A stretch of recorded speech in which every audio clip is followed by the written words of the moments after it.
We hope the deliberations which are going to have will lead to the publication of a special issue dedicated to our theme at this workshop. And the publication will be made by our Human Resources Research Center, and it will contribute at least to wide dissemination of our deliberations and discussions here.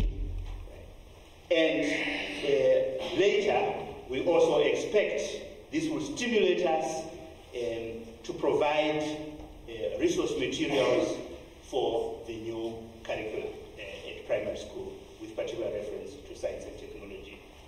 I thank you.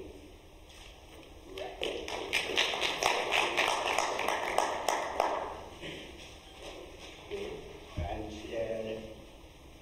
I will just ask Dr. Kwaira to come to the front. Yes.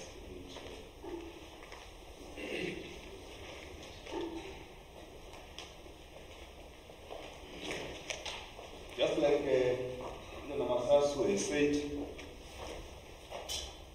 it's our responsibility as educationists in this country to show the way forward in terms of direction. Talking about science and technology, we are talking about the very essence of life. So the importance of this workshop is going to be seen with time. The results are long term. We are sowing a seed whose fruits are to arrive with time. At this juncture, may I call upon Dr. Abanyengu, the Dean of the Faculty of Education, to introduce our important guest.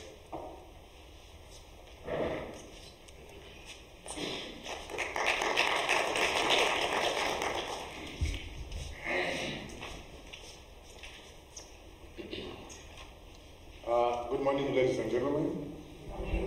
And Shona will be saying, Musha unotsigirwa nokutsikwa n'abakulu.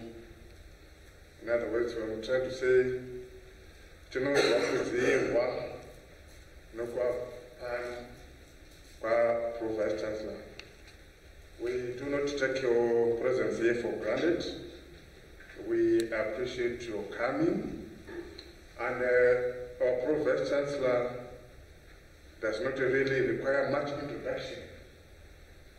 But perhaps, because I am aware that with people who are coming from outside Zimbabwe, I would have to say out his name.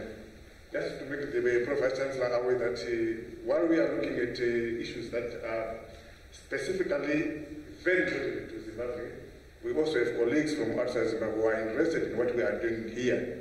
I was talking to colleagues who have come from Swaziland, and when I looked at the program, I also noticed that we have colleagues from South Africa, which means perhaps what we are doing in Zimbabwe is being appreciated by people from outside Zimbabwe. So I thought I needed to mention that so that the Pro-Vice Chancellor would be aware of the kind of audience that he will be addressing. We also have colleagues from the Ministry of Primary and Secondary Education, colleagues from the Ministry of Higher and Tertiary Education, Science and Technology Development, and colleagues from teachers' colleges. So these are the people who will be addressing Pro-Vice Chancellor. Now, may I take this opportunity to call upon the Pro-Vice Chancellor Academic Affairs and Research at the University of Zimbabwe, Professor Petsai Mashiri, to come and deliver his opening remarks.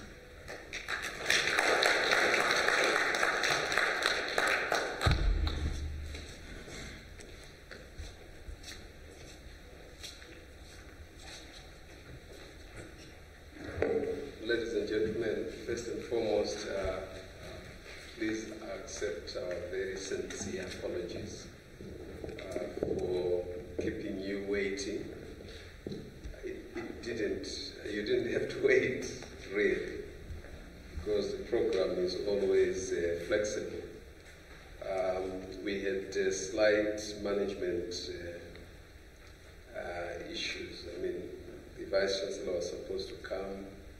I was doing something else. Then suddenly had visitors committee in a very short while, and so there are many things that were happening, but we really want to apologize. It wasn't really necessary for the program to be delayed. We don't want to politicize academic processes. We come here just to acknowledge that you're doing the right thing and to support, the work that you're doing. But it's true that the work is being done by members of the academic community in line with the academic freedom that we adhere to, conform to as enshrined in the University Act. So I want to recognize the Dean and his organizing committee, which include Dr. Namasasu and our Director of Ceremony, Dr. Kwaika. Thank you very much. Director, Curriculum Development and Technical Services, the Minister of Primary and Secondary Education, Senior Assistant Commissioner, retired, Dr. Arthur Kanda, any government officials who could be here. I know there are colleagues from other universities who are here, colleagues from out of Zimbabwe, welcome to Harare. If this is your first time, you came at the right time when it's cold, so you will have time to exercise. Colleagues from the faculty, colleagues from our associate and affiliate colleges, ladies and gentlemen, I just came here to say that the university is very pleased that the faculty managed to host this very important workshop indeed. Of late, there's been a lot of talk and discourse about the strengthening of science and technology in education in Zimbabwe. And that is also epitomized by the naming of our ministry, Ministry of Higher and Tertiary Education, Science and Technology Development. But limiting the name to that ministry sort of implies that science and technology must concern the country only at that level. It gives an impression that people must only begin to concern themselves with science and technology when they are at a higher or tertiary, education level. But this workshop is demonstrating that the concept of science and technology should start at the very tender age and hence catching the young.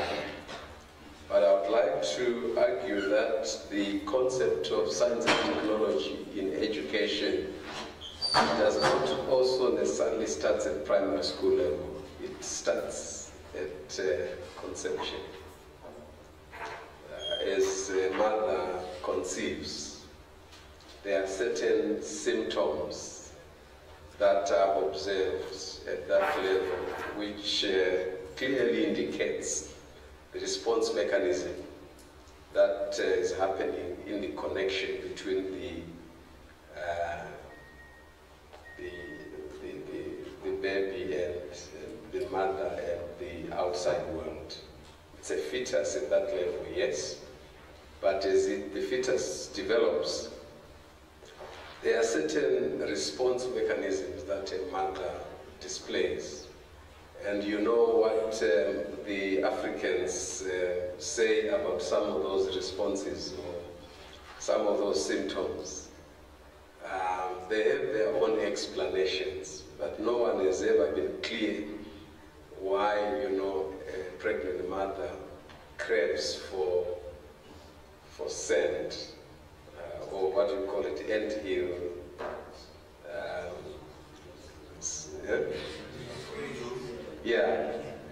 No one has ever explained why all of a sudden they prefer other foods and, against others, some against others. No one has ever explained even some of the phenomena that occurs during that period. But what it means is that science and technology are all around us, and sometimes we crack our heads by thinking that teaching of science and technology must be associated with complex technology, equipment, infrastructure. You must have a lab, a sophisticated lab, where you must teach these children the various concepts and processes of science. And we think that science cannot be taught in rural schools or in underprivileged communities where there are no infrastructure that are ideally associated with science and technology. Yet, in fact, science is all around us. And when a child becomes inquisitive and asks you why they are throwing a ball in the air or a stone in the air, and it does not fall sideways, but it falls down, directly, they don't have to ask you that question when you are in town or in a laboratory. But that intuition that they have is symptomatic of readiness to learn or to adopt the notion of science and technology. It's like language. As a linguist,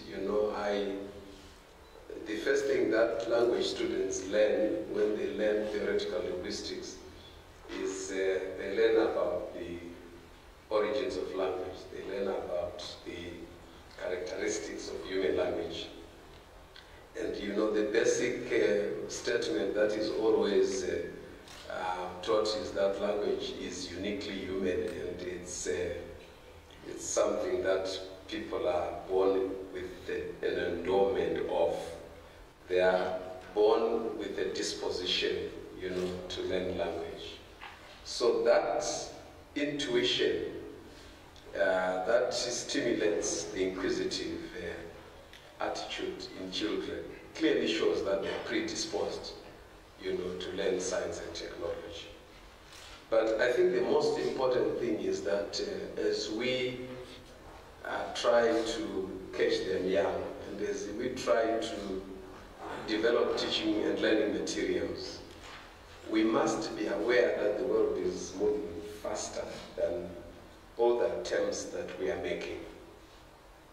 The moment you try to write a book and the time you publish it, a lot will have happened.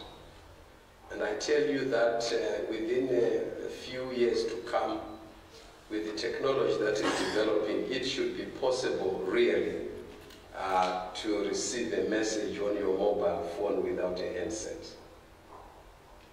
You may not really need a handset. There's probably going to be a technology that connects your brain with the number on your mobile phone, and when it rings or whatever, even now, you really don't have to have it on your mouth or on your ear all the time. It means that technology is moving very fast.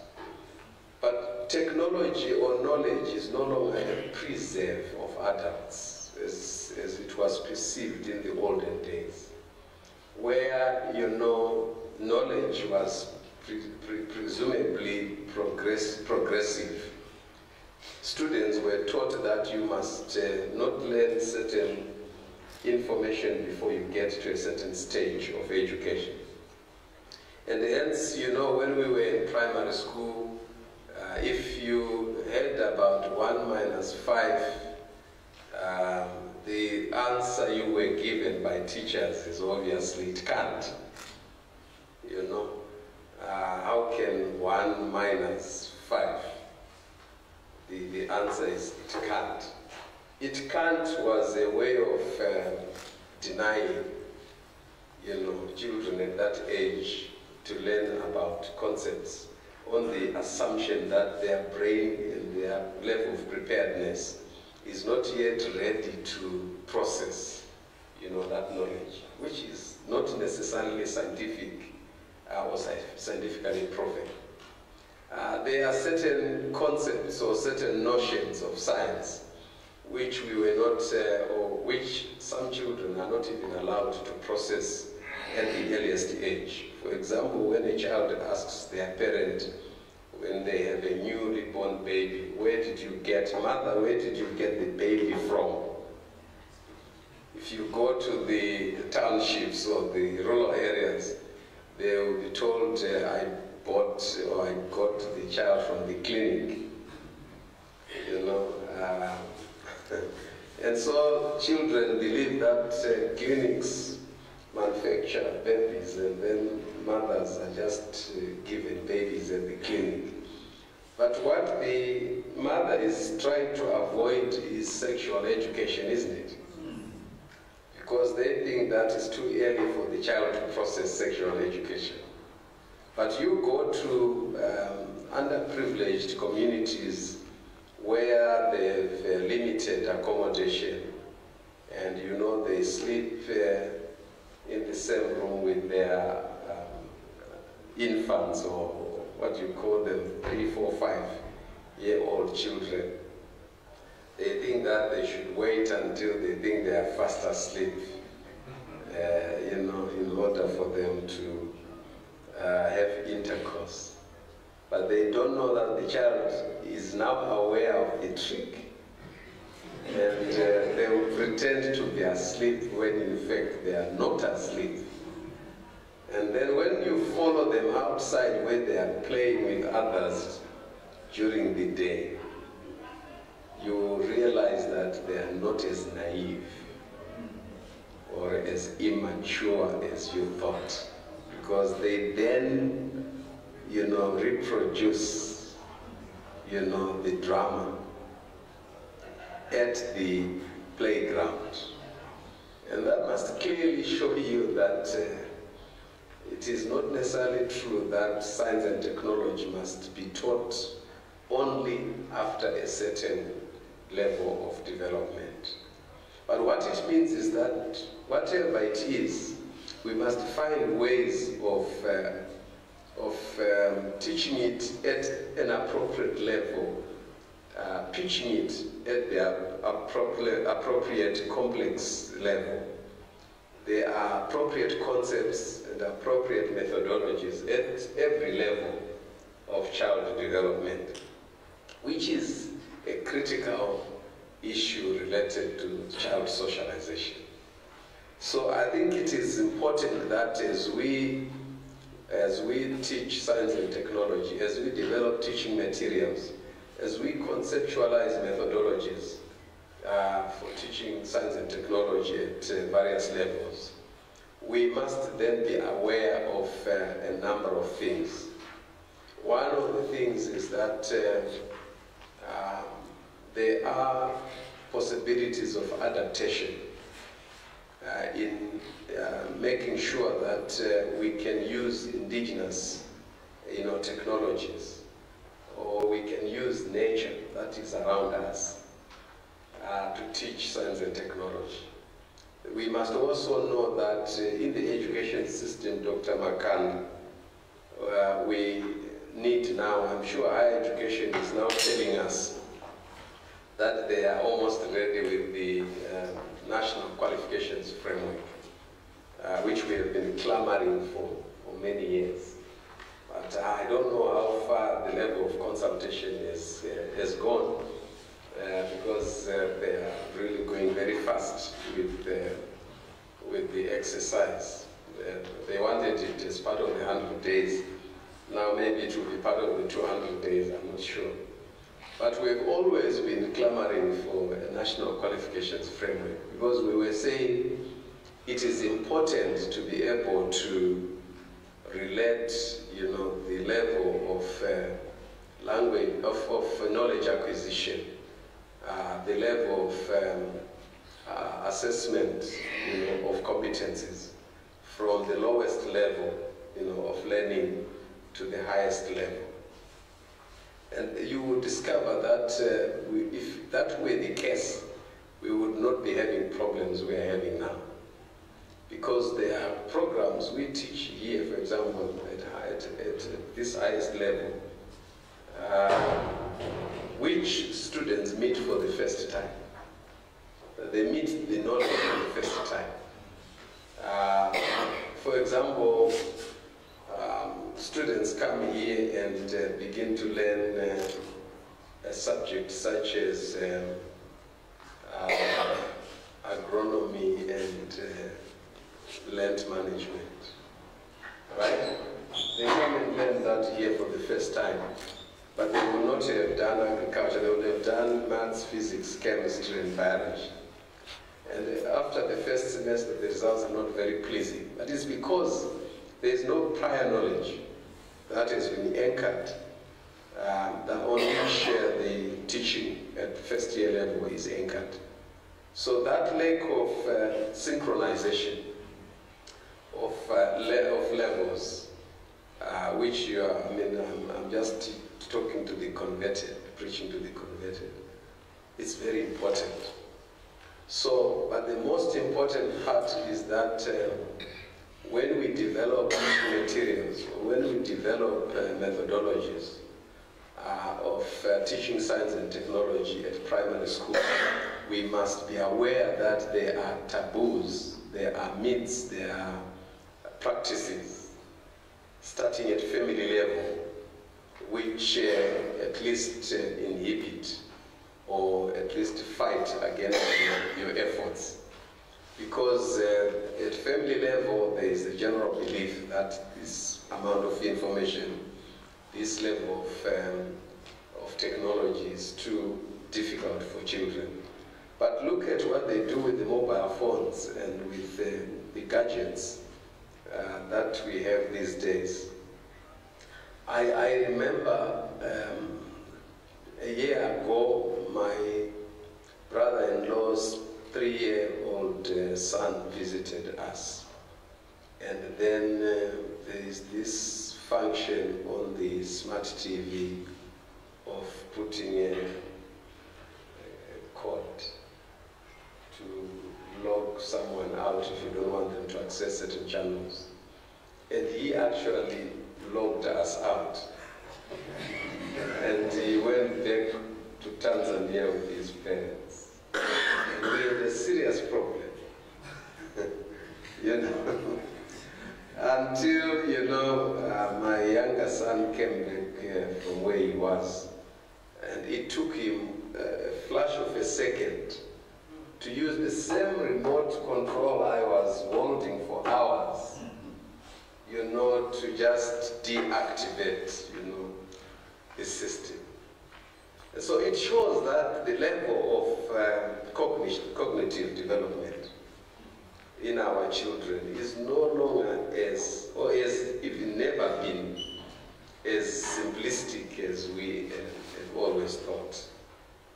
And so we really now need to be conscious of the fact that things have happened, life has moved very fast, technology has enabled,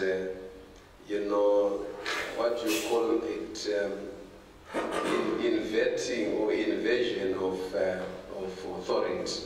Because in traditional society, the older you are, the more authoritative you are, the more the wiser you are. But with technology, it does not work that way. You might actually be less wise than a 3-year-old, or you might even not be as powerful, because the one who has knowledge is more powerful than the one without knowledge. So I couldn't access certain channels because I had been locked out by a 3-year-old child. So who was powerful? in our relationship. It was obviously the 3-year-old child. But lastly, I just want to say it is very important for academics and professionals to come together and have some consensus on the way forward on such a critical matter. The most difficult thing that is befallen us in the past is a disjunctive approach, where one group in their own corner are pursuing their agenda in one direction, the other group in their own corner pursuing the same agenda in a different direction. And you have all sorts of outcomes that cannot be synchronized.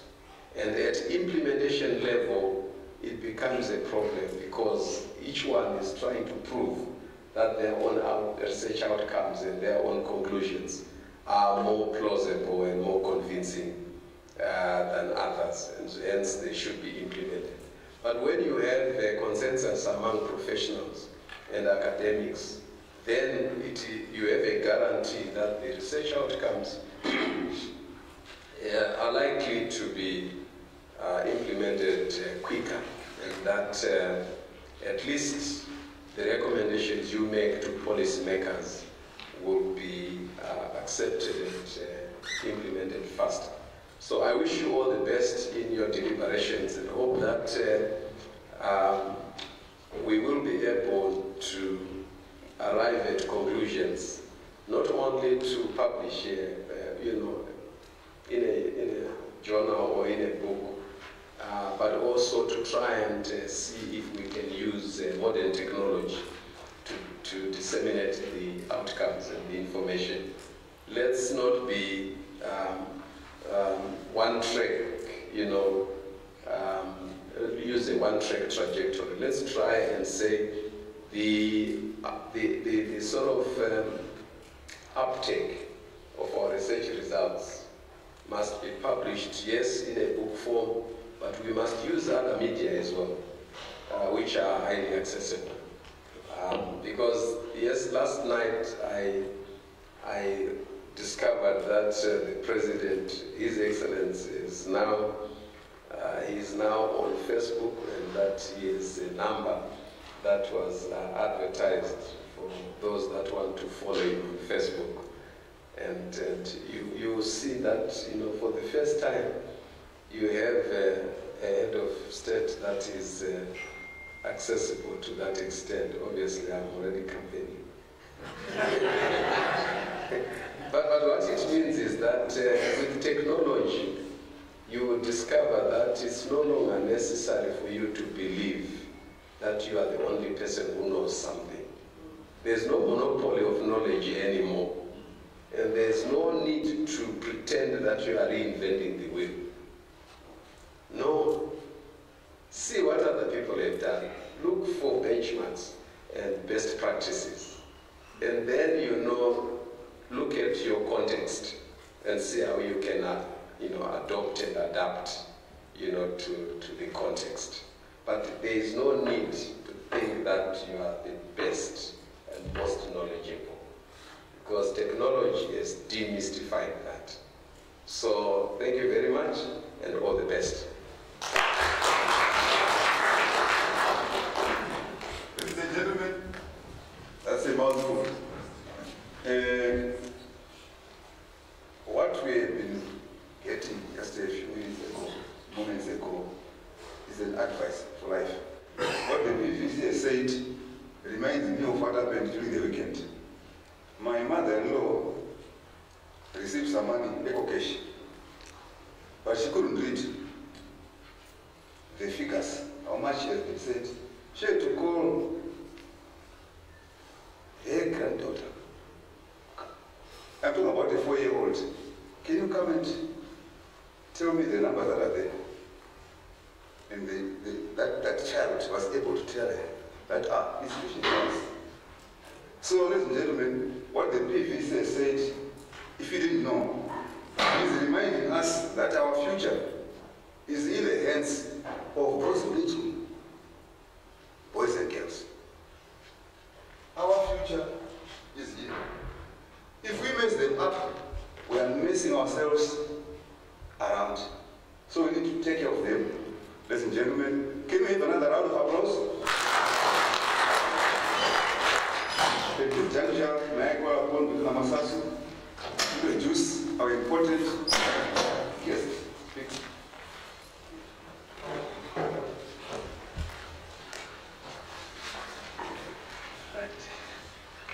Again, it's my honor to introduce our second guest, who is none other than the last year's Senior Assistant Commissioner, retired, Dr. Arthur Makanda. Some may not know that he actively participated in the liberation of our great country. And now he's actively participating in the technological liberation of our country. Those who have been involved in the development of the new syllabi will recall that he was hands-on with us at ZIPA, giving us advice, listening to the comments we've made, and he's so humble. So I'm sure some of you are reading this for the first time, that he's one of our liberation icons. Now, allow me to call upon Senior Assistant Commissioner retired, Dr. Arthur Makanda, to give an overview of the new curriculum with particular reference to science and technology at primary school. Thank you.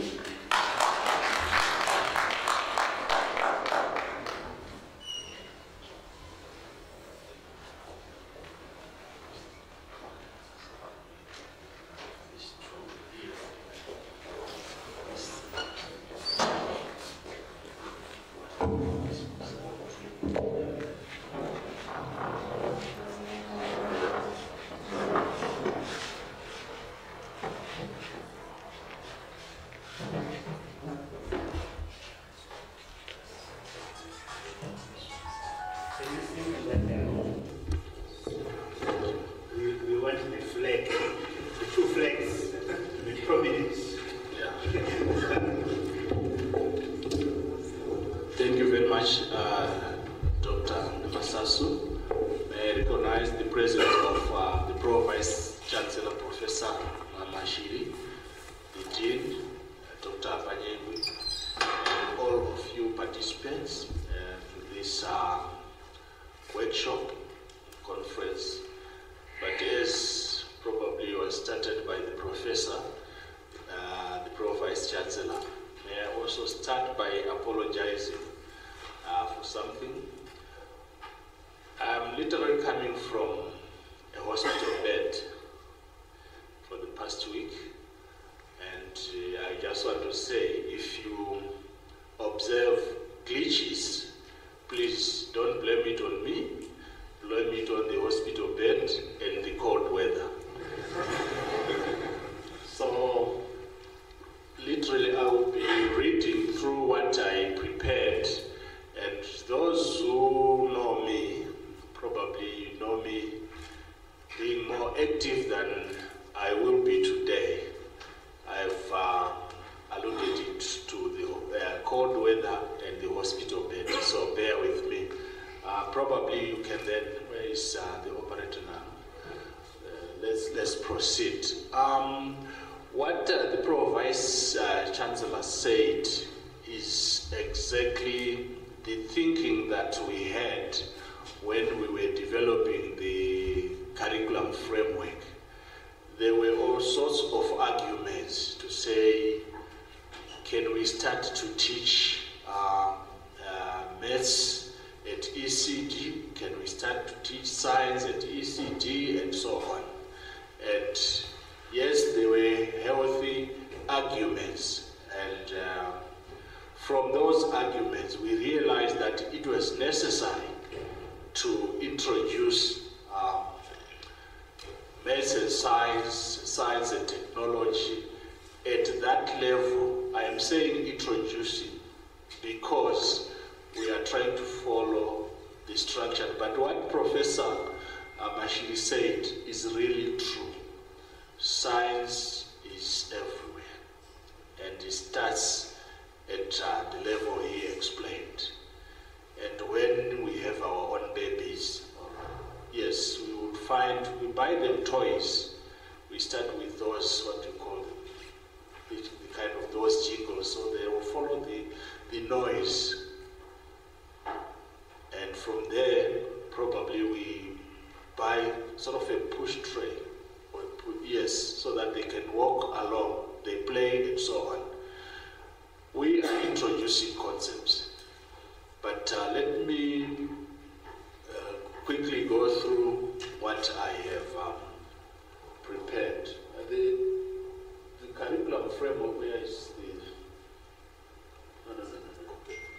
Yes, what is happening? The curriculum framework indicates outcomes in the form of competencies that should be exhibited by a learner. These specify what the learners should know and be able to do at the end of the different levels. The outline of these competencies is intended to indicate a minimum of desirable and essentially relevant outcomes. Essential relevant outcomes that the learners at different stages of the education level should acquire.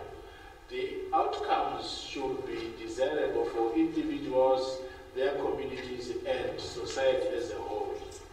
And what we are saying, it appears as if it has just begun at the middle of the sentence. My guys, they know that I always premise my presentation with some opening remarks. So that's where you get the introduction of what we are saying as a department. As we were developing the framework, we had goals, we had targets, we had things that we were looking for, and one of the things was is the education system linked to the national economy at starting from ECD level or from primary, and as we go up to tertiary, are we not seeing two systems, the economic system running along a parallel line and the education system, and then maybe at some point we try to get into the economic system. So we thought, let's start to build some structures that speaks to the life's realities. As we had that, let's proceed. I don't know what is happening with the operation. You are from the introduction, you are at the almost the tail end, and well, what we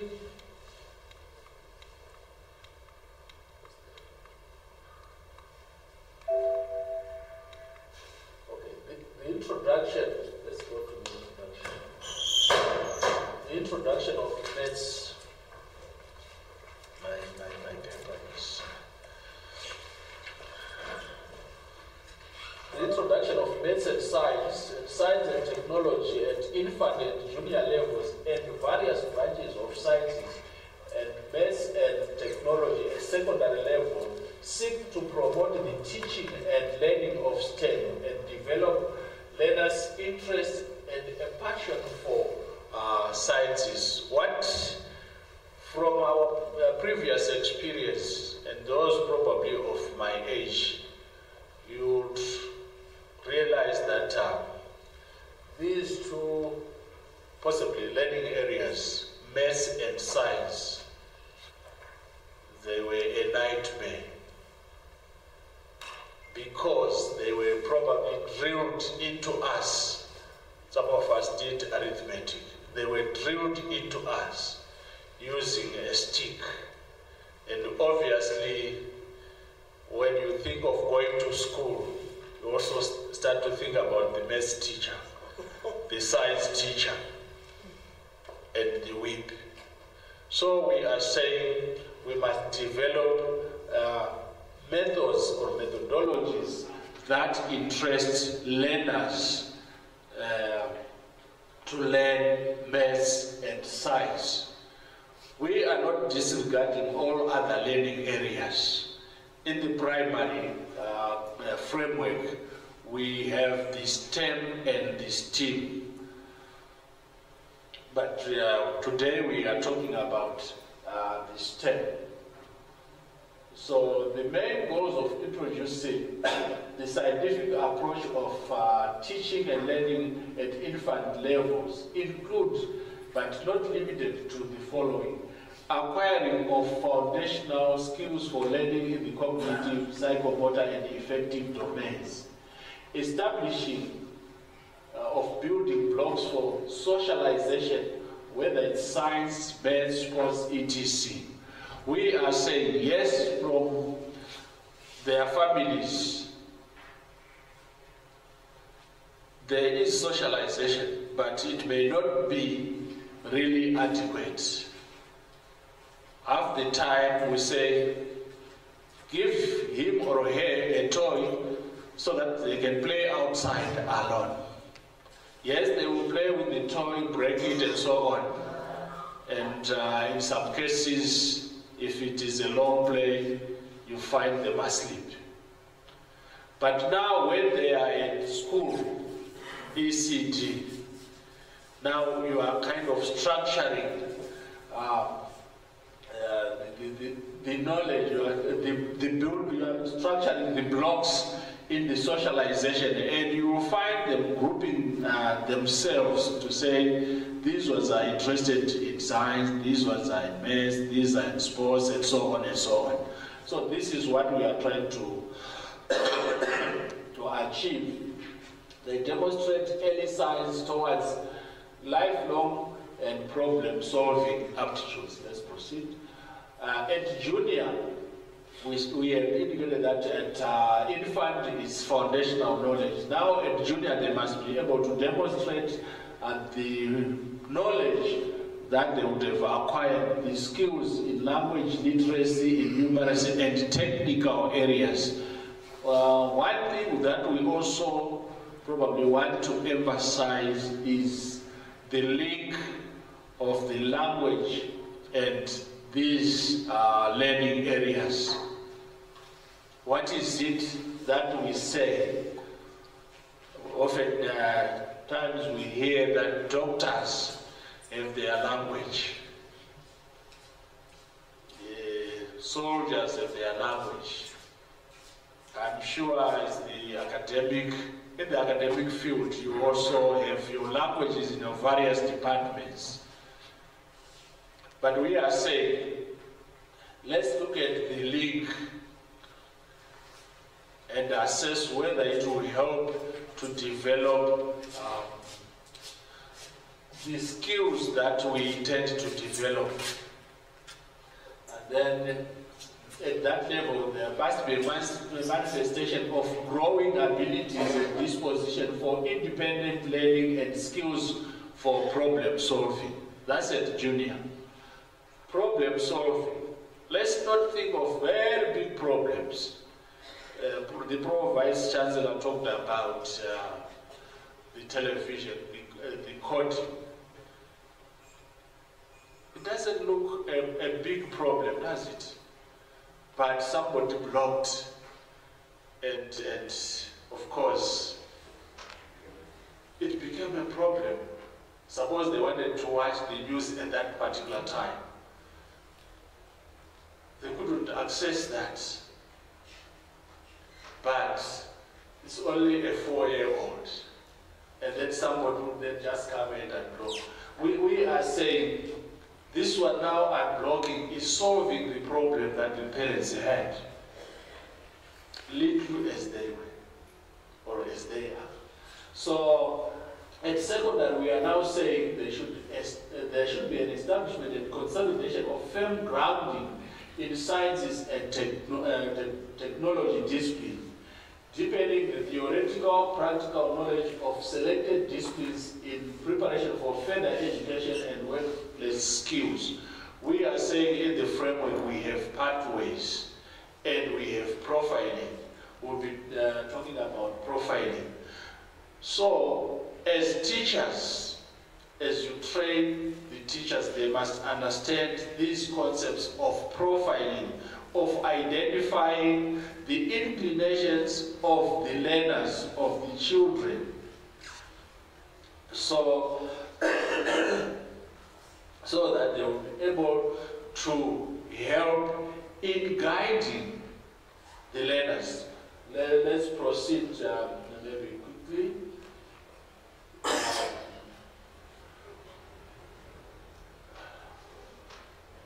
The curriculum framework indicates outcomes in the form of competencies that should be, I think I've read that. And these outcomes are part of the learner exit profile, such as, probably, this is where these skills, on skills we have critical thinking, problem solving, leadership, communication and team building, technical skills, enterprising, self-management, and learning and innovation skills. Let me talk a bit on communication and team building. Also, what has been alluded to by the Pro-Vice Chancellor, with different departments of ministry doing their own things on the same subject. Probably the issue of communication and team building was lacking. If there was any, it was competition or competing communication. Higher and tertiary doing this, primary and secondary doing this. We want to see who will win. And you know what we then did? We shall not praise. We then said, okay, if you are training the teachers for our schools, dance to our tune. That was poor communication, isn't it? Was it team building? We would have just said, let's come together, let's look at this report, the Presidential Commission of Inquiry into Education and Training. What is it? What are the new demands? How can we come up with a framework? Yes, along the way we then said, it doesn't help. Let's work together. Let's develop the syllabi together. And we continue that because now we are talking about developing the materials to service the framework, and also sharing ideas so that when there is pre-service training for teachers, really you also look at what is expected, and those are the values that we expect from the learner. Let's proceed. We are also talking about the national identity. We are talking about science or STEM, but we are saying it must also embrace these values, Zimbabwean identity in every respect of their life. Manifest patriotism, recognize and value national symbols. What are we saying? Yes, we can have our learners who are very good at ICTs, who are very good at manipulating those gadgets. But is it for the good of the nation? In some cases, let's look at social media. Let's look at what our youngsters are doing, especially when they are composing their music. Professor Zida, I'm sure I saw him here. There is a clip that, if I had not forgotten my other phone, I will share with him. And you say, okay, do we still have moral values? Yes, they can manipulate the gadgets. So we want them to really have those values, those attitudes. I know I don't have much time. I will quickly go to, right. Competence-based learning refers to a system of instruction instruction methodologies, assessment, grading, and academic reporting that is based on learners demonstrating what they have learned, that they learned the knowledge, the skills, attitudes, and aptitudes they are expected to learn as they progress through their education. A competent-based curriculum framework or guide for the subsequent detailed development of competencies associated with methodologies, training, and assessment resources. We are saying, as you are developing the materials, let's follow the general principles given in the framework, but not limiting the innovation. So we want that to be exhibited. Then let's go.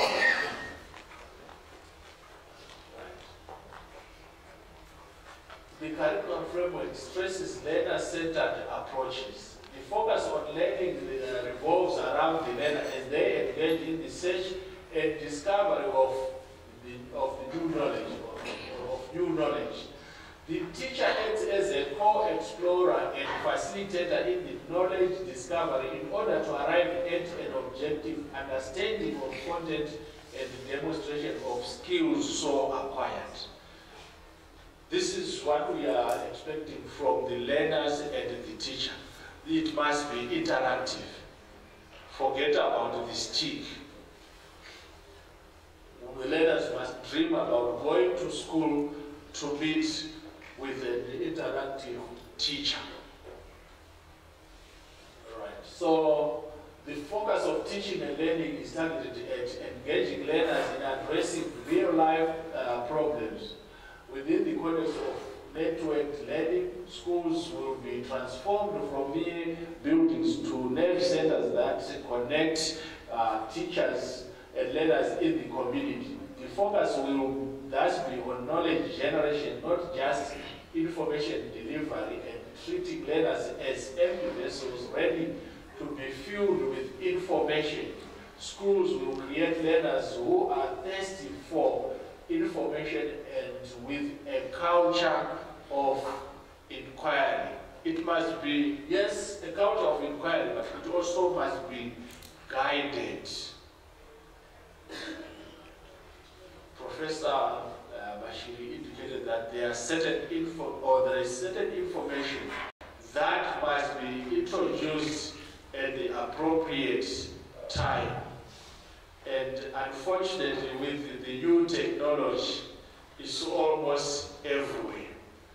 We, as educators, we should also then be able to come up with values that we teach our learners so that at least they maintain their identity, the values of Ubuntu. And those are maybe the methods that we think, but not limited, can help as we teach our learners. Science and technology learning areas are based upon a learner-centered and participatory approach with emphasis on hands-on, sensory problem identification and problem solving. These attributes encourage sharing, curiosity, and promote logical and practical learning. Learner-centered approach encourages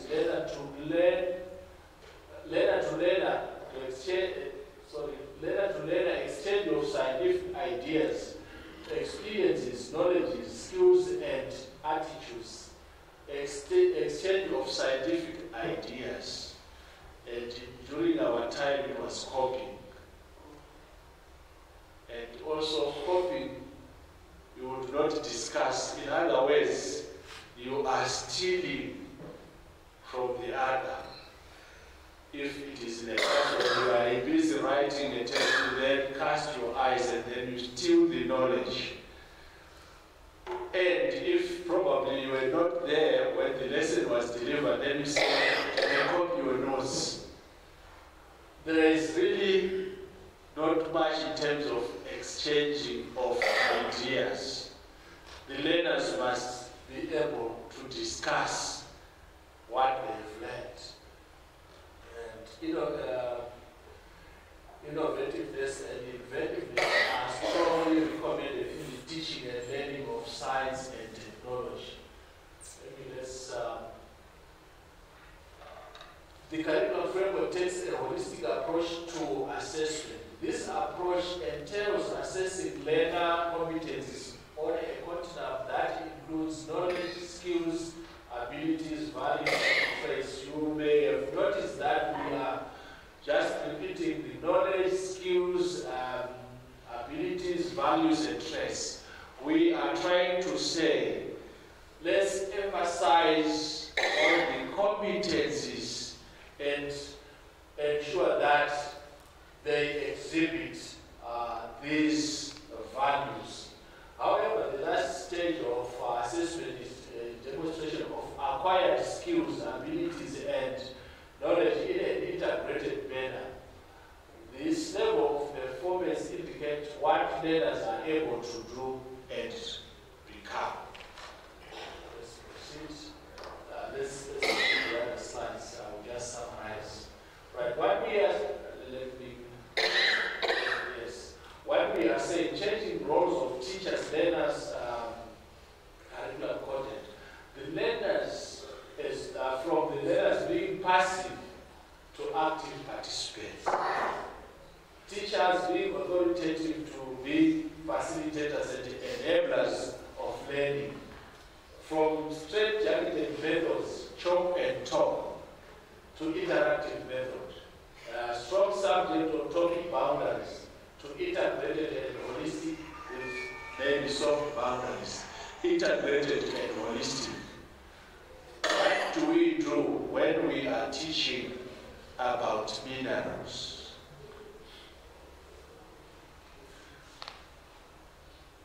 Is a strong subject or topic, the topics are given a boundary.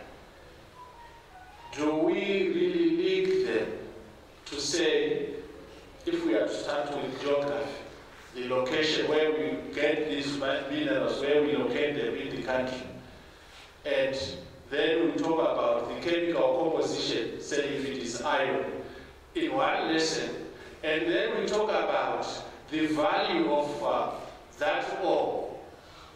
Do we do that? But it's like when you are teaching chemistry and the mineral, you talk about the compositions. Then probably when you go to economics, you then talk about the price of gold, the cost. And is it still the same gold that we're talking about when we're saying it's found in the Great Dike or somewhere else? Or it's now a different subject matter that we're talking about. So we are saying we must also develop material that shows that we are talking about the same thing. How we are going to do it, this is why we are here. And mastering of body knowledge, limited interaction with maybe acquiring competence for engaged learners and citizens. When we introduced some tasks that were, of course, suspended, and when the learners had, when the learners had the interaction with the president during the child parliament, they asked us as ministry officials why we suspended the tasks. What did we do? We listened to the noise that was not coming from the learners, and we suspended. And the learners there in front of the president were asking us, why did you suspend the tasks? Because it was helping us to learn, to discover things.